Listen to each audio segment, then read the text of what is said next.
Assalamualaikum warahmatullahi wabarakatuh. Halo semuanya, hari ini saya akan menampilkan tugas video kami. Jangan lupa teman-teman untuk menaikkan volumenya agar terdengar jelas ya. Sebelum kita masuk, kita perkenalan dulu yuk. Kami dari kelompok 1 ingin memperkenalkan. Halo, namaku Jane Sigers. Hai, aku Arsal. Hai, aku Dahayu. Hai, saya Muhammad Amiruddin. Nah, sudah kenal kan? Sebelum kita masuk ke topik inti kita, kita harus tahu nih pengertian Pancasila itu apa. Berdasarkan asal katanya, Pancasila terdiri atas dua suku kata, yaitu Panca dan Sila. Panca artinya 5 dan Sila artinya dasar.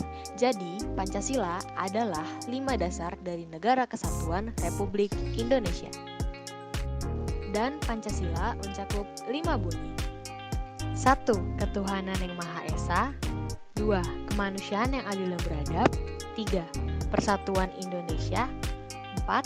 Kerakyatan yang dipimpin oleh hikmat kebijaksanaan dalam permusyawaratan perwakilan. 5. Keadilan sosial bagi seluruh rakyat Indonesia yang digambari oleh lambang berikut. Nah, sudah paham ya Pancasila itu apa? Langsung aja yuk kita masuk ke topik inti kita hari ini, yaitu Pancasila sebagai dasar negara. Yuk kita simak.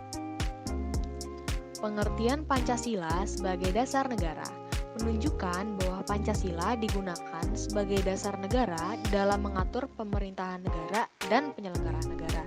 Dan dasar negara juga disebut dengan ideologi negara. Kedudukan Pancasila sebagai dasar negara juga tertuang dalam pembukaan Undang-Undang Dasar 1945. Sehingga apa yang dimaksud dengan Pancasila sebagai dasar negara adalah sumber tertib hukum tertinggi yang mengatur negara dan masyarakat. Dari penjelasan tadi, kita tahu bahwa Pancasila sebagai dasar negara tertuang di pembukaan Undang-Undang Dasar 1945 alinea yang keempat, yang berbunyi, Maka disusunlah kemerdekaan kebangsaan Indonesia itu dalam suatu Undang-Undang Dasar Negara Indonesia yang terbentuk dalam suatu susunan negara Republik Indonesia yang berkedaulatan rakyat dengan berdasar kepada ketuhanan yang Maha Esa, kemanusiaan yang adil dan beradab, persatuan Indonesia, dan kerakyatan yang dipimpin oleh hikmat kebijaksanaan dalam permusyawaratan perwakilan, serta mewujudkan suatu keadilan sosial bagi seluruh rakyat Indonesia. Nah, sudah paham dong pengertian Pancasila sebagai dasar negara itu apa? Lalu, apalagi nih yang harus kita bahas hari ini? Tenang saja, pembahasan kita hari ini bukan itu saja, tapi ada makna Pancasila. Nah, kalau penasaran makna Pancasila itu apa, yuk kita simak. Nah, yang pertama, sebagai dasar dalam menata negara.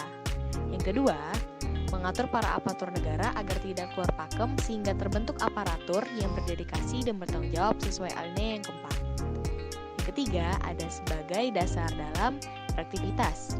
Yang keempat, sebagai dasar pengambilan hukum. Langsung aja kita masuk ke materi berikutnya, yaitu fungsi Pancasila sebagai dasar negara. Fungsi Pancasila dibagi menjadi 3.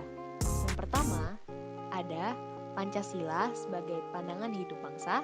Yang kedua, ada Pancasila sebagai dasar NKRI. Lalu yang ketiga, ada Pancasila sebagai ideologi bangsa dan negara Indonesia. Nah, sudah paham kan tentang pembahasan kita hari ini? Ada makna dan fungsi Pancasila dan juga pengertiannya. Memang Pancasila merupakan pelajaran yang sungguh menarik, karena Pancasila digunakan sebagai pedoman hidup kita. Nah, semoga bermanfaat untuk kalian pelajari. Sekian dari kami, terima kasih. Wassalamualaikum warahmatullahi wabarakatuh.